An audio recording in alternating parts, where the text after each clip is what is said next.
ለምሳሌ የወሎ አማራ ተሳዳቢ እስቱ ግድነታችሁ ነው የምነግራችሁ። የወሎ አማራ ተሳዳቢ ባለጌ ጩኸት ብቻ የሚያውቁ ናቸው የወሎ አማራ ፋኖች። የጎንደር አማራ ፋኖች ጉራ፣ ቀረርቶ፣ ሽለላ፣ ግጥምና ዜማ፣ ኮንሰርት ማዘጋጀት፣ እየዞሩ መብላት።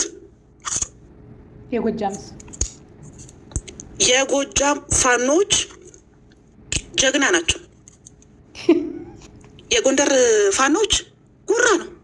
ላሊበላ የኛ እንትኑ የኛ የእንትና ዘር የእንትና ዘር የእንትና ዘር እያለ ግጥምና ዜማ እየጻፈ መጨፈር ነው ስራቸው። የወሎ ፋኖች ስራቸው ስድብ ነው። ውስጥ እግር አይቀራቸው፣ ጭገር አይቀራቸው፣ ምንም አይቀራቸው ሲሰደቡ። የጎጃም ፋኖች በስትራቴጂ የሚዋጉ በጣም ስማርቶች፣ ቆራጥ፣ ሞትን የማይፈሩ ለሆዳቸው የማይገዙ ናቸው የጎጃም ፋኖች። ሰምታችኋል። ጠንካሮች ናቸው፣ ደፋር ናቸው፣ ጀግና ናቸው። የኦባል እንትንታኔ ሰምታችኋል። እንግዲህ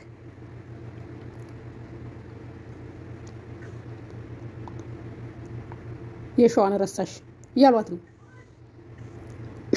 ሸዋ ወሎ እዚህ ውስጥ ኢትዮጵያ ይታያችኋል? አይታየንም። እነዚህ ሰዎች ኢትዮጵያን ነጻ የሚያወጡ ይመስላችኋል? ራሳቸውን ራሱ ከጎሰኝነት ነጻ ያወጡ። ልክ ብለሻል። እኔም ይሄ ነው ሀሳቤ።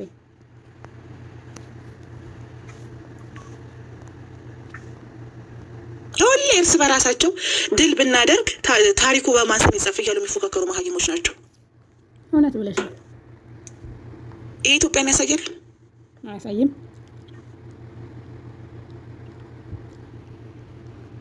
እኔ ባንጋሊ ነኝ ይላሉ ደግሞ እንዳሉ። ኢትዮጵያን አያሳይም። እያንዳንዱ መሀይም ኢትዮጵያዊ ግን ፋኖ አማራ እያለ ነው። አማራ የሚባል ነገር የለም። በጎሳ የተከፋፈለ አማራ ነው ያለው። ከጎጠኝነት ያልዘለለ የአማራ ትግል ስለሆነ ነው እያንዳንዱ የአማራ ህዝብ ደሙ የውሻ ደም የሆነው። ደማቸው ይፍሰስ። ያ ቦርጭ የተሸከማችሁት ቦርጭ የእያንዳንዱ የንጹሐን ኢትዮጵያዊ አማራ ደም ነው።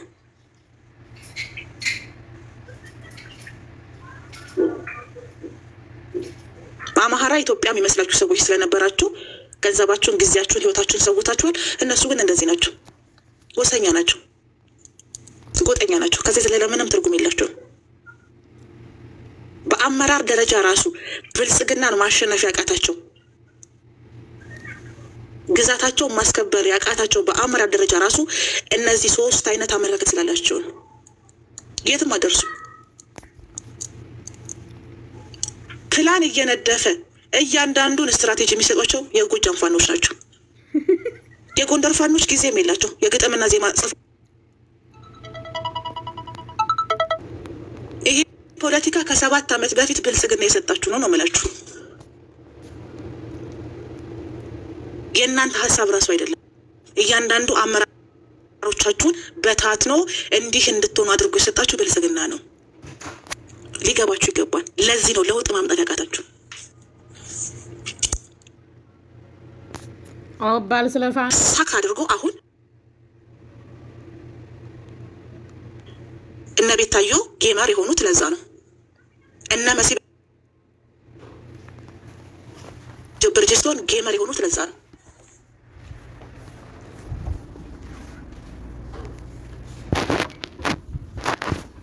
ምን አግኝታችሁን ያቆማችሁ ትግል? መግባባት ስለከበዳችሁ ነው እንጂ ታሪኩ አብቅቶ አይደለም። ዛሬም አማራ ነው። ዛሬም ምንም ያደረጋችሁት ነገር የለም። መሀይም ስለሆናችሁ ስትራቴጂ ከ7 ዓመት በፊት ተሰርቶ ያለቀባችሁ ደናቁርት ናችሁ። እላያችሁ ላይ አባይን ሰውየው ገድቦ ጨረሰ። እላያችሁ ላይ ጣና የሚፈልገው ነገር አስቀመጠባችሁ። ገና የኦሮሞ ባንዲራ ይሰቅልባችኋል። የኢትዮጵያ አይደለም። ከዛ አንድ ነገር በሰማችሁ ቁጥር ይሄ ነገር ከጀርባው የራሳችሁን ጀርባ እንኳን ማየት አትችሉም።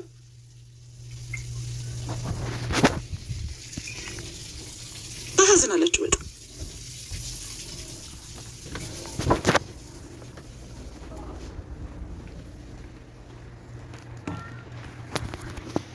እንዲሁ እንደ ጮኻችሁ ቀራርቷችሁን እንዳንቃረራችሁ አመታቶች ያልፋሉ። ምን ሆናችሁ ነው? ታሪክ ይናገር እኮ ጋላ እያላችሁ የምትሰድቡት አጠገባችሁ ድርና ቁብ የማታቀርቡት ኃይል እኮ ነው እየገዛችሁ ያለው። ሪያሊቲም ተቀበሉ። እናንተ ምንም ጭንቅላት የላችሁ። ምድረቀ እንዳውጣ በግድ ግዕዝ ትማሪያታለሽ። እናመጻለን፣ እናሳመጻለን። ግዕዝና ኑሮ በዘዴ ኢትዮጵያ ውስጥ ይሰጣል።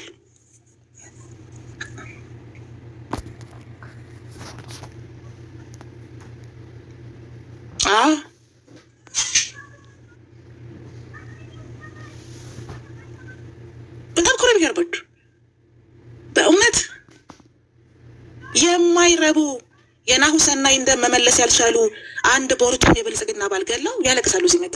ይሄ ሴራ ሊሆን ይችላል፣ ይሄ ሴራ ሊሆን ይችላል፣ ይሄ ሴራ ሊሆን ይችላል። ሰረሰሽበተስ በናሁ ሰናይ ፎቶ እኮ ገንዘብ ነው የሰበሰባችሁበት። ቲሸርትና ኩባያ አሳተማችሁ። ምን አደረጋችሁ ሌላ? ተንቀሳቃሽ ባዶ ሮቦት። እዚህ መተሽ ደግሞ እንደ አዋቂ ልትመጻደቂ ትፈልጊያለሽ። ከእናንተ ጋር አንታገልም ለትግል። ለዚህ ነው ያቆምነው። ጥቅም የላችሁ።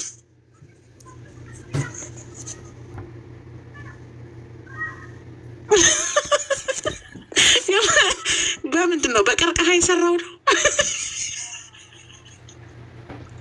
ወይኔ አይ ነው ለኩሳኝ ሄዳ አይደለም፣ ለኩሳኝ ሄዳ ሳይሆን እንደሱ አይነት በጣም ብዙ ሰዎች ቅድም ኮሜንት ላይ ምስላየው ነው ያስገባኋት። ራሱ እኮ ሆን ብዬ ነው እኔ ያስገባኋት። አቀስቅሽ የሌድባት ብዬ ነው። ትቀልዳለች እንዴ?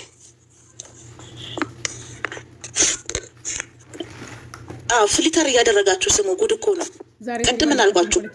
ኢኮኖሚ፣ ፖለቲካና ሃይማኖት የአንድ ሳንቲም ሁለት ገጽታ ነው። ሁሌ እንደተጠመረ ነው። ለምሳሌ አንድ ሰው እኔ ፖለቲከኛ አይደለሁም ብሎ አውርቶ ቤት ኪራይ ተወደደብኝ፣ ታክሲ ተወደደብኝ ካለ ፖለቲካ ነው። የታክሲ የሚወደደው በነዳጅ ምክንያት ነው አይደለም እንዴ? ፖለቲካ ነው በነገራችሁ ላይ።